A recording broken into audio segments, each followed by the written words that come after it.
Hello, everyone. It is Rory here at that Eurovision site, and today I'm joined by the lovely Molly. How are you doing? I'm doing good, thank you. Very excited for the national selection season. It's all ramping up. All going off, isn't it? I'm trying to keep Uh, track of it, to be honest, and it's all crazy at the minute. But we're yeah. slowly making our way through, which is fantastic. So, as you can tell from the title of this video, we are going to be reviewing or previewing, really, Pesma Evroviziju, which Mhm. is the Serbian national selection this year.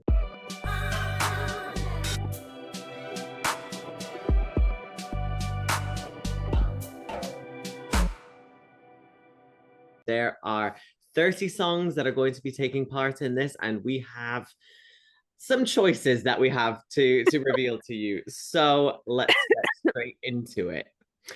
Yeah, to kick us off, I mean, obviously, last year Teodora represented Serbia with Mhm. Ramonda, and so kind of going into this, we knew that Serbia's sort of selection was going to roughly stay the same, and I mean, par for the course again. We have a mammoth national selection here, Mhm. 30 different songs. I mean, what were your sort of initial impressions about some of the songs that were kind of going in? Did you know any names before we went in, before you listened to any of the songs?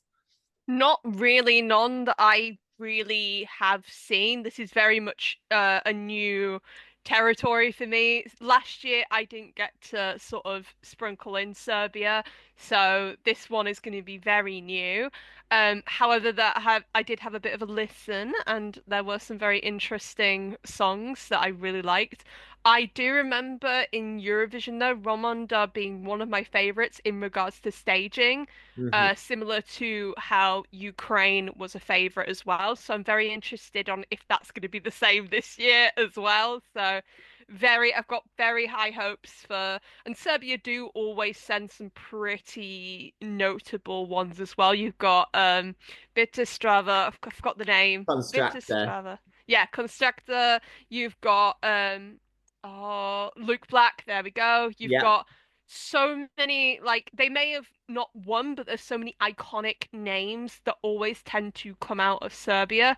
So I'm very interested to see if that's going to happen again and if we're going to get like a really noticeable one. Because to me, I think Serbia is becoming similar to how Vidbir is, as like a let's keep an eye on this sort of Yeah. Yeah. I mean, national selection.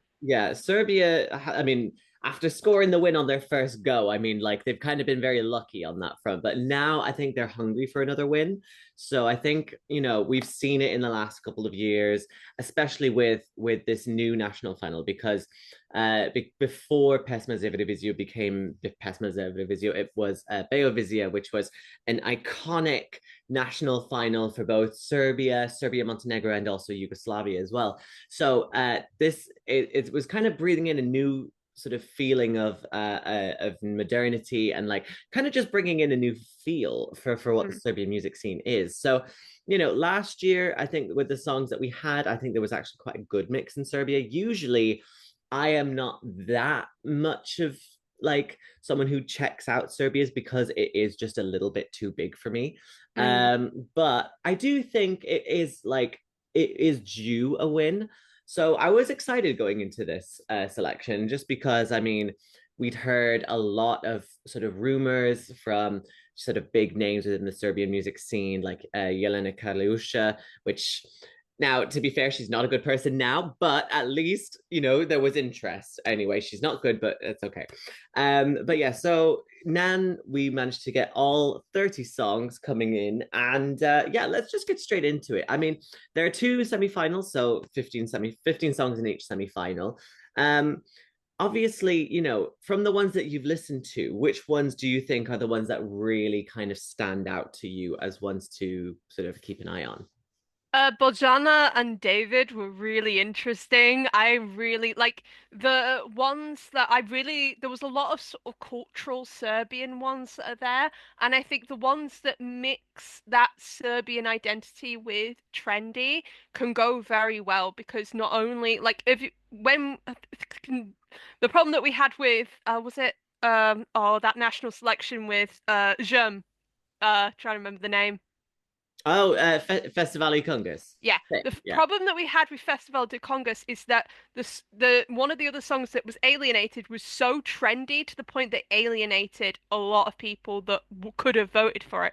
So you need something within Serbia that's that mix between cultural and trendy. So, but not one not overpowering the other. So then you get both sides, or you go something that's fully cultural if you have sort of and you don't have a global voting part. That can work very well, but you need something that covers both. If your goal is to go to Eurovision, you need something that gets both of them. And I feel like Rojana and David definitely sort of hit that there. And there's a lot of ones that I put in my favorites that did hit that sort of mix of both. I've got Anna. These are not my winning ones. I've got potential winners, which I think is Biber and Bojana and David. Hmm. Uh, Favorites have got Anna and the Changes, Anton, Biber, Bojana and David, Ivana, Stur, Lenzi, and Maja. I put Maja Nick full last names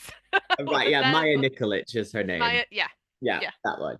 Yeah, yeah. There's quite a good number of songs there. To be fair, I mean, I agree with you with a good number of them. I mean, myself, obviously, for those of you who will be watching this, you'll have seen that I listened to half of the songs that were taking part in the second semifinal. So you can already tell that I had quite a good few songs I liked in this. So Tam Darum Darum was quite a big one I really liked. Maya was also one that I really enjoyed. And of course, I mean the absolute favorite of this set of this selection so far, Mimi Mercedes, is one of the ones to look out for here. She's definitely got something that really kind of stands out. Other ones that I did kind of like, I mean, of course, I liked Sedlar. That was quite a nice little. It was definitely not one that would definitely win Eurovision, but there's something that just speaks to me about that song, and I don't know why. I think it's just a pleasant feel to it. It feels like a nice payoff at the end of it. But yeah, in terms for the first semi-final as well, I mean, of course, Filari, he was back again. I mean, he was in last year's selection and he was quite popular at the time. So obviously it's kind of good to see him kind of come back. I haven't seen as much people talk about him though. So I'm wondering maybe if he's going to be more of a dark horse this year compared to previous ones. But who knows. Yeah, and then also I also did like Anton as well. I think Anton's song was quite nice in the mm, sense that it just it like how you said, it kind of blended that kind of tradition with also the kind of yeah. contemporary modern kind of sound to it, which is obviously something that you need when you want to try to appeal to a wider audience, but still have a little flavor of culture, isn't it?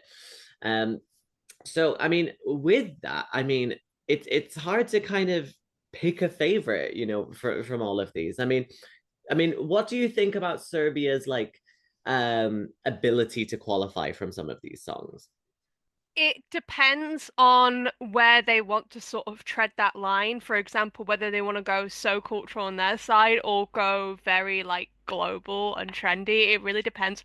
And it depends on where the flavoring is set this year. Like Germ is was quite popular when it first came out, but we see it so far on the odds, and then we saw Belgium. We can't really tell with the odds at the moment because it's Yeah, so early in.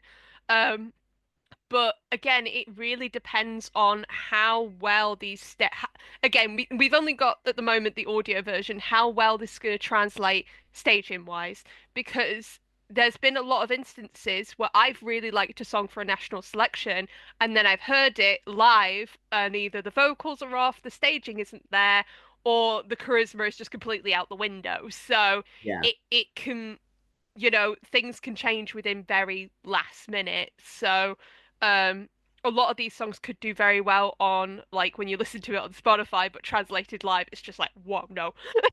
yeah, yeah, It that's it. Like it's yeah, go on. I think when it comes to the one that you mentioned, name ident like the naming, like being there before, could be very good and also very much hurt it.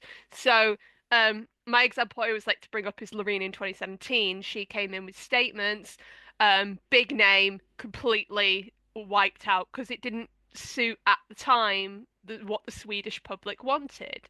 Yeah, So that can very much happen with this artist where they come in.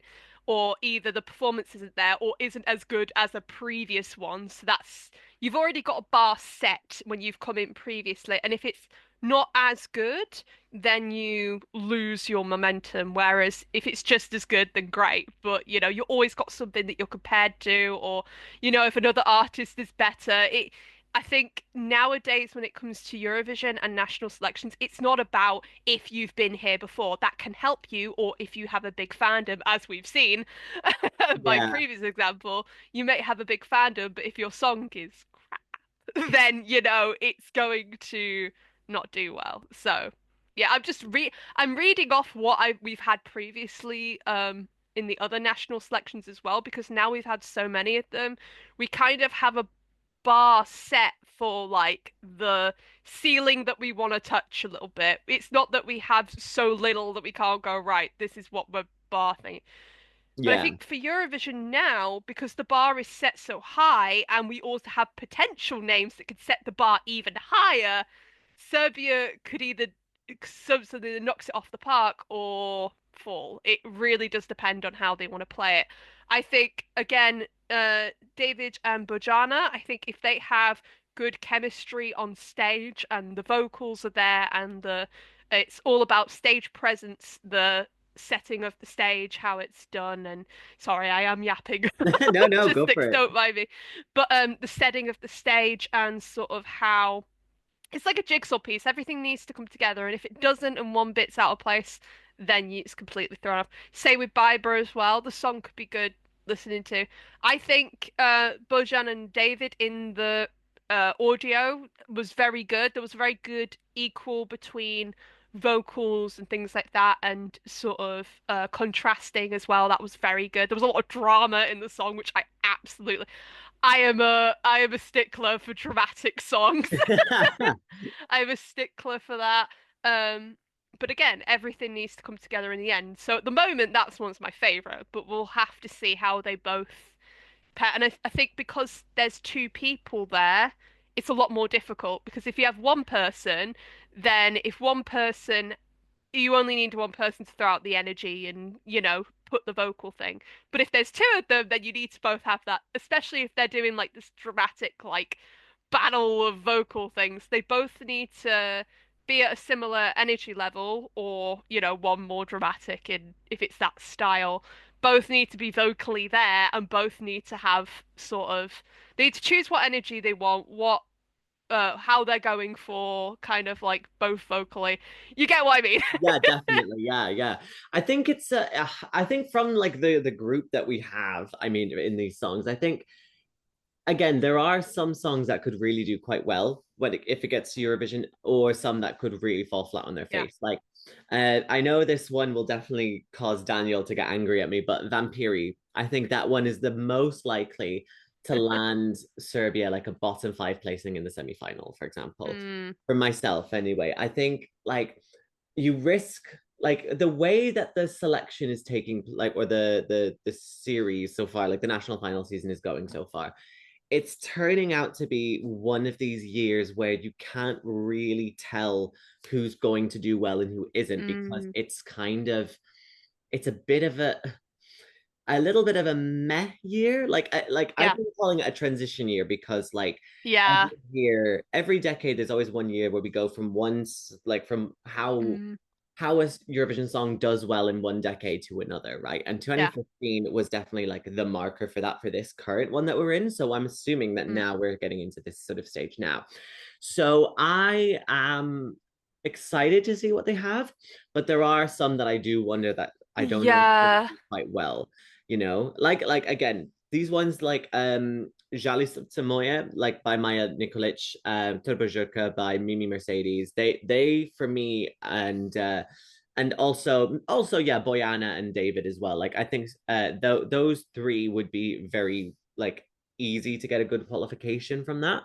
Other ones I Yeah. fear could struggle, but that's only I be think sorry, go on. sorry. I think the ballads need to be careful though, because Montenegro is coming in at the ballads at the moment.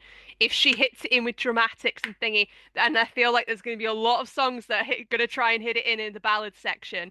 And if you go to the trendy section, you've got serving not going to say the word because YouTube, but Mariana. yeah, you've got Malta coming in with, the absolute thing, and then you've got big names like Tommy Cash coming in as well. So you've got a lot of, I think it's a very versatile year for Eurovision because you've got a lot of artists trying to hit different genres and trying to strike hard. So it's you've got to, I think national selections have to be really careful of treading that line of what they pick. And I think some of, like I said, you've got to sort of meld genres in a way and be unique. Like Germ was, you've got to be really unique and sometimes hit a market that's not there, or you really hit it with the ballad, like you really go into it, Yeah, and or else you're just going to get overshadowed. And I think it's the same with the fact that Serbia's national selection as well has 30 songs. If you compared to like national selections with smaller songs, especially even in a 15 semi-final, if you do not hit in the semi-final compared to others, you are going to get drowned.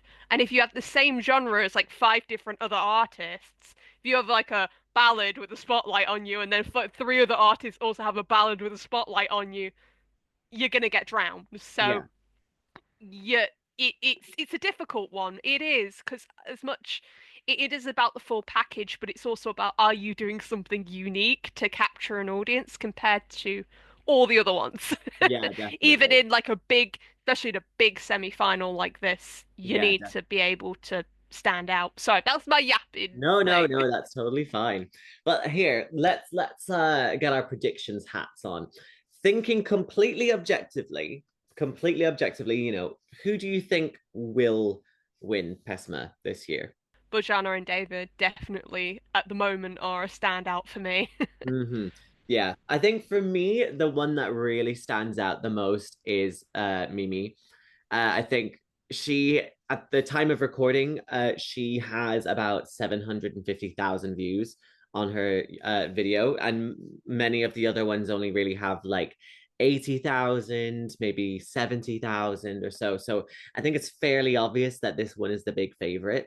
Now, it is a question of whether or not juries will also get behind this, because I mean, again, the televote favorite last year only came in second place in the end. So which to be honest is probably a good thing anyway, this looking back on it. But like thinking of it in that way, I think it's very, you know, I think it could be very obvious that this could be the one to really stand out. If there was a case where for some reason that didn't happen, then I think it would be Maya. I think Maya is also the one that has like the best shot as well, on top of Mimi, but that's just because Mimi is just dominating so much. But who knows how it's going to go? I mean, at the time of recording it, Serbia is currently in the middle of all of this chaos at the minute. They've just said that they're going to be rescheduling their national selection. They're moving it one day earlier Ah, compared to how they had been doing. So who knows? Something might completely change and it might just be yeah. all thrown up in the air. And how do we know that any of this we stuff? we may get a surprise an artist coming in and it's like, oh, they're gonna win Eurovision. Like, Possibly. we could have that. We've had that in previous years where an artist has come along in the nationals final and we've gone like, right, that's it. It's all over. Exactly. So I mean, anything could happen. So we'll see. We'll see how things go.